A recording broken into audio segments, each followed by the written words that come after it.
జమ్మూ కాశ్మీర్ పహల్గంలో పర్యాటకులపై జరిగిన ఉగ్రదాడిని బీజేపీ నాయకులు తీవ్రంగా ఖండించారు. దేశ ఐకమత్యాన్ని చూసి ఓర్వలేకనే ఈ దాడికి పాల్పడ్డారన్నారు.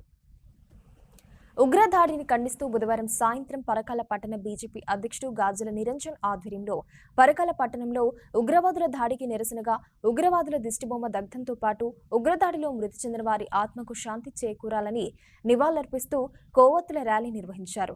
ఈ కార్యక్రమానికి బీజేపీ కంటెస్ట్ ఎమ్మెల్యే డాక్టర్ కాళీ ప్రసాదరావు, రాష్ట్ర కార్యవర్గ సభ్యులు డాక్టర్ పెసరు విజయచందర్ రెడ్డి, డాక్టర్ సిరంగి సంతోష్ కుమార్ పాల్గొన్నారు. ఉగ్రవాదుల్ని బీజేపీ ప్రభుత్వం ఏరేస్తుందని, యాత్రికులపై దాడి చేసిన ఉగ్రవాదుల్ని నరేంద్ర మోదీ వదిలిపెట్టే ప్రసక్తి లేదని గుర్తు చేశారు. ఈ కార్యక్రమంలో బీజేపీ బూత్ అధ్యక్షులు, రూరల్ మండల, నడికుడ మండల నాయకులు, కార్యకర్తలు పాల్గొన్నారు. జమ్మూ కాశ్మీర్ పహల్గాం లోపల పాకిస్తాన్ ఉగ్రవాదులు అమానుషంగా జమ్మూ కాశ్మీర్కి వెళ్ళిన మన భారతీయులు టూరిస్టులను సమ్మర్ హాలిడేస్కు ఫ్యామిలీస్తోని కొత్తగా పెళ్ళైన జంటలు మినీ స్విట్జర్లాండ్గా పిలువబడే పహల్గాంకి వెళ్ళారు. అప్పుడు పాకిస్తాన్ ఉగ్రవాదులు భారతీయ సైనికుల దుస్తులో వచ్చి వారు చంపిన విధానం హృదయ విదారకరం. భారత జాతి మొత్తం ఈరోజు ఏడుస్తుంది.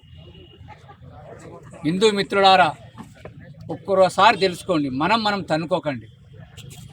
అక్కడ వారు అడిగిన ప్రశ్నలు, ఐడి కార్డులు అడిగి హిందువా కాదా అని చంపారు తప్పితే కులము మతం ఏది అడగకుండా నువ్వు హిందువయా కాదా అని చెప్పి వాళ్ళ డౌట్ వేస్తే బట్టలిప్పి కూడా సుంతి చేసి చంపిన నిజంగా హృదయ విదారకరం. భర్తను కోల్పోయిన భార్య, తండ్రులు కోల్పోయిన కూతురు, ఇలాగ 28 దొంగచాటున గుట్టుపెట్టిన ఆ కాశ్మీర్ పాకిస్తాన్ ఉగ్రవాదులను అంతం చేద్దాం. ఈరోజు భారతీయులందరి కోరిక ఒక్కడే, కులాలకు మతాలకు అతీతంగా మనం ఒక్కడవుదాం. పహల్గాం ఒక పర్యాటక ప్రాంతం కాశ్మీర్లో. అక్కడ పాపం యాత్రికులు నిరాయుధులు, వాళ్ళ దగ్గర ఆర్మ్స్ లేవు, గన్స్ లేవు.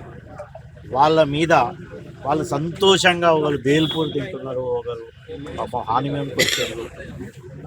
అకస్మాత్తుగా మిలిటరీ దుస్తులలో ఉగ్రవాదులు అనాలన్నా, వాళ్ళను రాక్షసులు అనాలి, పాకిస్తాన్ ప్రోద్బలంతో వచ్చినటువంటి టెర్రరిస్టులు ఆ యాత్రికుల మీద కాల్పులు జరిపిన విషయం 28 మంది ఊచ కోతను, అది మానవాళికే మచ్చ అనుకోవాలి.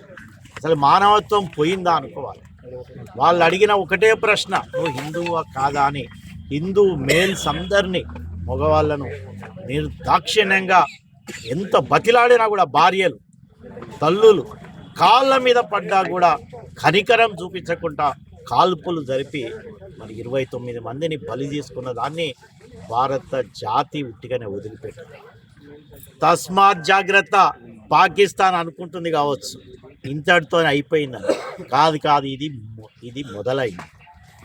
బిడ్డ, మేము పాకిస్తాన్ ఆక్యుపైడ్ కాశ్మీర్ను, బలూచిస్తాన్ను నువ్వు చూడు, నెల రోజుల్లో కూడా మేము ఆక్యుపై చేయకపోతే నీ సంగతి తెలుస్తావు. నువ్వు ఇంకోసారి చేయని అసలు పాకిస్తాన్నే ఈ ప్రపంచ మ్యాప్లోకి వెళ్ళి తీసిపడేస్తాం బిడ్డ అనుకుంటాను.